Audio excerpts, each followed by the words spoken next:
Okay, so we're going to talk about bonding basics, ionic bonds, bonding basics,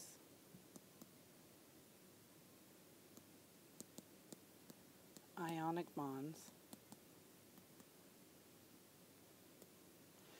And if you look at the chart at the top of the worksheet,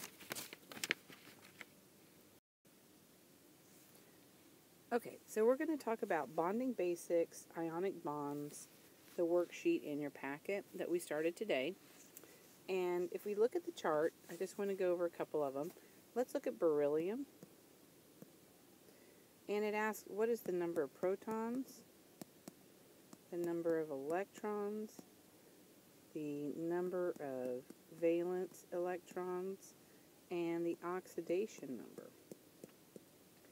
So our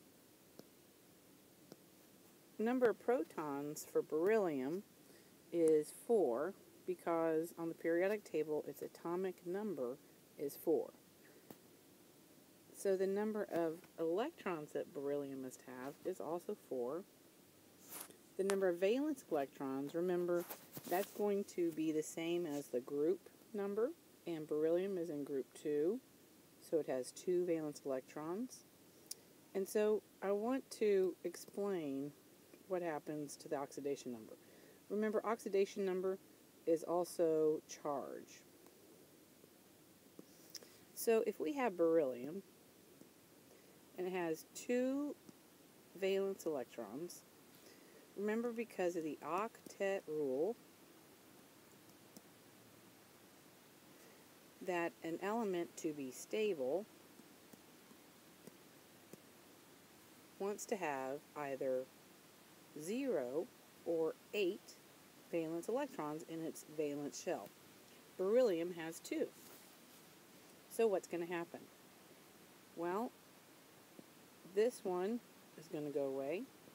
This one is going to go away. So what are we going to have? We're just going to have beryllium, no valence electrons, and so it has 2 less negative charges. So the charge, the overall charge, is going to be positive 2. So that means that its oxidation number is positive 2. Okay? So you can look at group 2 elements, and we're talking about beryllium and magnesium and calcium and strontium and barium and radium. And all of these, because they are in group 2, are going to have an oxidation number of plus 2. Okay? So, let's look at how that affects going to bond. Now remember, an ionic bond has what word in there that you see? Ion, right? So what is an ion? It's going to be either plus or negative. Okay? So what's going to happen? If it's a,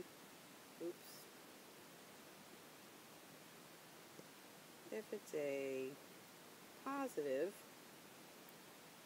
this is called a cation.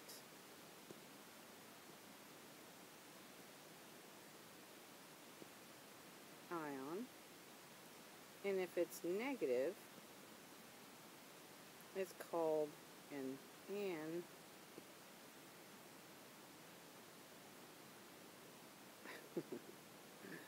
That didn't work out. Let's try that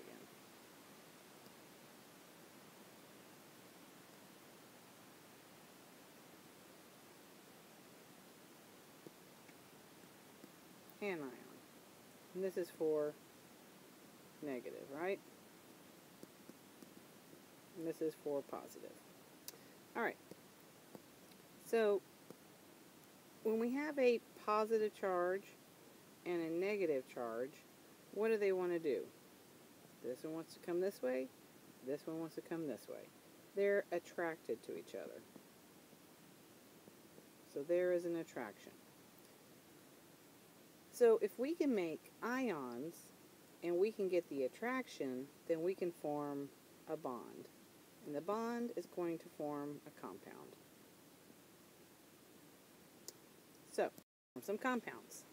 We looked at number 1 in class, but let me just go through it again. We have potassium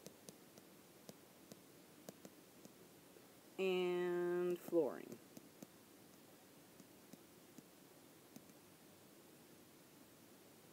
Okay, so potassium is K, fluorine is F.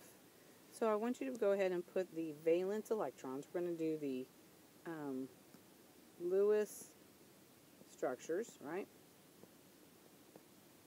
So I have 1 valence electrons for potassium. For fluorine, I have 7. 1, 2, 3, 4, 5, 6, 7. Okay, so what's going to happen? Well, according to the octet rule,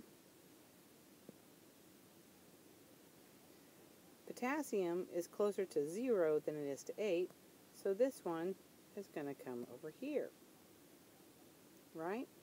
And fluorine is closer to 8 than it is to 0, so that's going to say, yeah, give it to me.